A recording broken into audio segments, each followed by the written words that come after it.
गुजरात के खेड़ा की चुनावी रैली में पीएम नरेंद्र मोदी ने कहा कि गुजरात लंबे समय से आतंकवाद का निशाना रहा है। सूरत और अहमदाबाद में हुए विस्फोट में गुजरात के लोगों की जान गई। उस समय केंद्र में कांग्रेस सत्ता में थी। हमने उनसे आतंकवाद को निशाना बनाने को कहा, लेकिन उन्होंने इसके बजाय मुझे निशाना बनाया।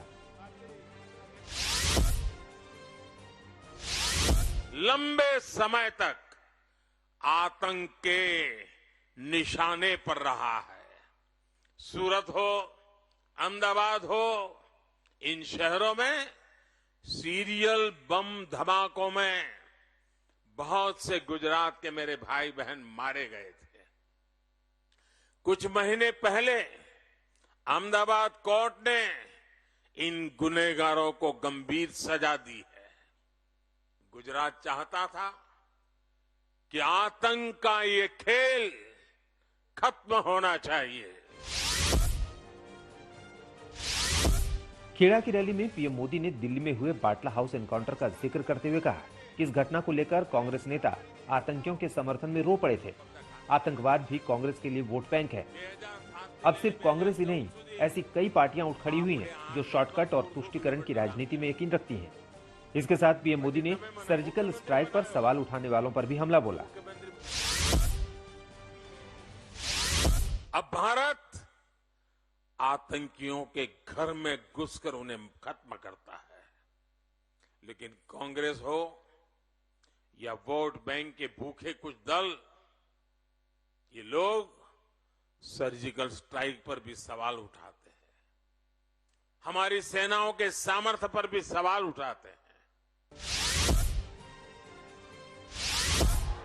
गुजरात के सूरत में पीएम मोदी के रोड शो में भारी भीड़ उमड़ी। पीएम के स्वागत के लिए लोगों का सैलाब उमड़ पड़ा। इससे पहले गुजरात के नेत्रंग की चुनावी रैली में पीएम मोदी ने बीजेपी की बड़ी जीत का भरोसा जताया। नेत्रंग में एक जनसभा को संबोधित करते हुए पीएम मोदी ने कहा कि लोगों का यह आशीर्वाद विकसित गुजरात बनाने का संकल्प बता रहा है। मेरे आदिवासी भाई बहन आत्मनिर्भर बने। गुजरात ने विकसित होने के लिए सभी दिशा में आगे बढ़ने का काम किया। आपका आशीर्वाद मुझे नई ताकत देगा। प्रधानमंत्री नरेंद्र मोदी ने कहा कि अब की बार बीजेपी की पहले से भी ज्यादा सीटें आएंगी।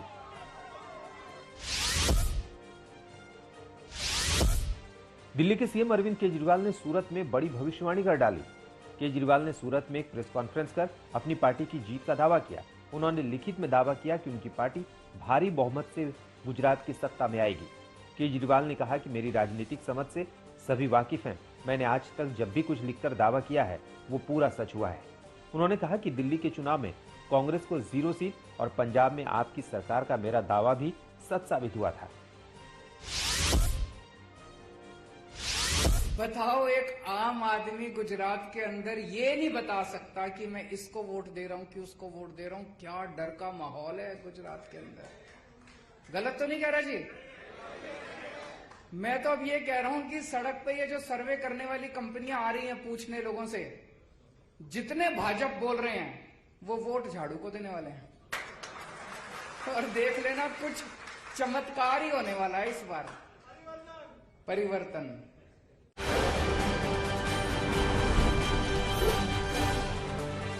बीजेपी ने रविवार को तिहाड़ जेल में बंद सत्येंद्र जैन का एक और वीडियो जारी किया है, जिसमें कुछ लोग जेल में सत्येंद्र जैन के कमरे की सफाई करते, उनका बिस्तर ठीक करते नजर आ रहे हैं। इस वीडियो के सामने आने के बाद बीजेपी ने आम आदमी पार्टी पर हमला बोला और सवाल किया कि सत्येंद्र जैन के कई वीडियो सामने आने के बाद भी केजरीवाल उन्हें मंत्री पद से क्यों नहीं हटा रहे। क्या कारण है कि Arvind Kejriwal ji is over protective of Satyendra Jain? इतने में तो निकाल ही देना चाहिए था। जब वीडियो स्टिंग इत्यादि आ जाती है तो कोई गति रहती नहीं है। ये राशन कार्ड के मंत्री को निकालना पड़ा था ना, संदीप कुमार को निकालना पड़ा था क्योंकि फोटो और स्टिंग आ गई थी। इतना कुछ आने के बाद केजरीवाल जी निकाल नहीं रहे हैं, क्या कारण है? सत्येंद्र जैन के नए वीडियो के बहाने बीजेपी के हमले का केजरीवाल ने जवाब दिया। गुजरात के सूरत में एक प्रेस कॉन्फ्रेंस के दौरान केजरीवाल ने कहा कि बीजेपी एक वीडियो बनाने की कंपनी बन गई है। बीजेपी की गारंटी है हर वार्ड में एक वीडियो की दुकान खोलेंगे। दिल्ली की जनता इस बार यह तय करेगी कि उनको वीडियो बनाने की कंपनी चाहिए या उनके बच्चों का भविष्य बनाने वाली पार्टी चाहिए। रविवार को एमसीडी चुनाव प्रचार में उतरे एआईएमआईएम अध्यक्ष असदुद्दीन ओवैसी ने दिल्ली के सीएम केजरीवाल पर हमला बोला। एक जनसभा के दौरान ओवैसी ने कहा कि मैं गुजरात जाऊं या दिल्ली के सीलमपुर जाऊं, इन इलाकों में ना तो विकास होता है, ना ही स्कूल बनते हैं। ओवैसी ने कहा कि कांग्रेस को आपने वोट दिया, आपने उसके बाद आम आदमी पार्टी को वोट दिया, लेकिन किसने काम किया? ना स्कूल बनाया, ना साफ सफाई हुई। इसके बाद ओवैसी ने कहा कि कोरोना काल में केजरीवाल ने पूरी दुनिया में तबलीगी जमात को बदनाम कर दिया।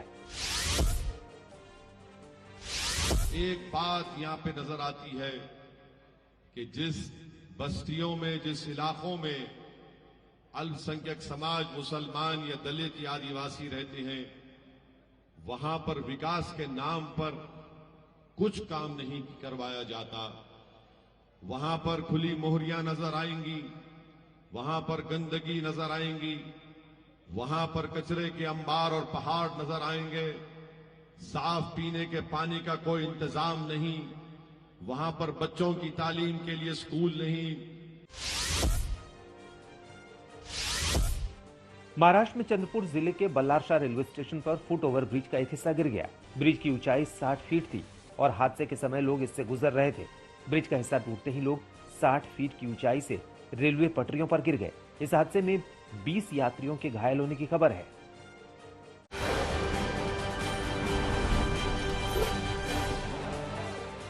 जम्मू कश्मीर की पूर्व मुख्यमंत्री महबूबा मुफ्ती ने एक बार फिर केंद्र सरकार पर वार किया।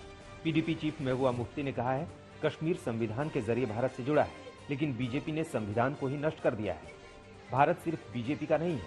महबूबा मुफ्ती ने केंद्र सरकार की कश्मीर नीति पर निशाना साधते हुए कहा कि जब तक आप कश्मीर मुद्दे को नहीं सुलझाते, तब तक आपको यहाँ कोई रिजल्ट नहीं मिलेगा, भले ही आप यहाँ कितनी भी सेना क्यों न भेज दें।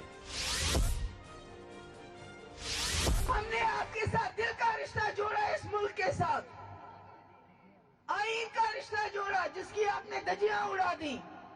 बीजेपी का हिंदुस्तान नहीं है और हम इसको बीजेपी का हिंदुस्तान बनने नहीं देंगे, वो लिख के रख ले।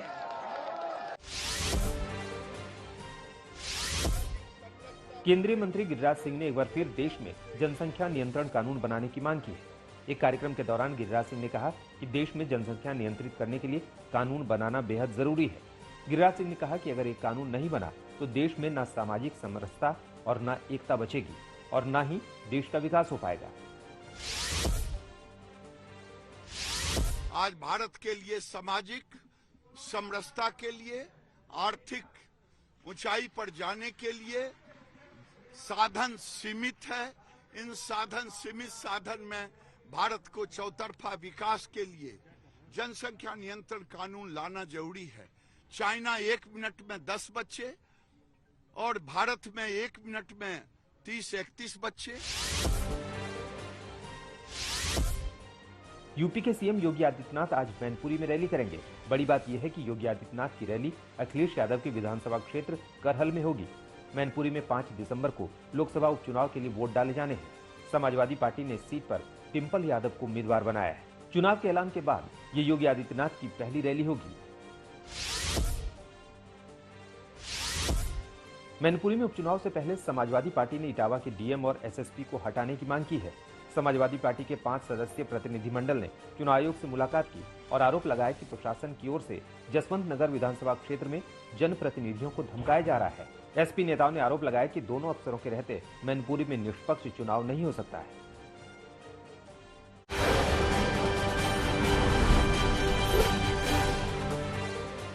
यूपी के बिजनौर में पति से विवाद के चलते मां ने अपनी 1.5 साल की बच्ची की गला दबाकर हत्या कर दी। परिजनों ने हत्या की वजह मां के अवैध संबंधों को बताया है। पुलिस ने फौजी पिता की शिकायत के आधार पर मुकदमा दर्ज कर आरोपी मां को गिरफ्तार कर लिया है और बच्ची की लाश को पोस्टमार्टम के लिए भेज दिया है।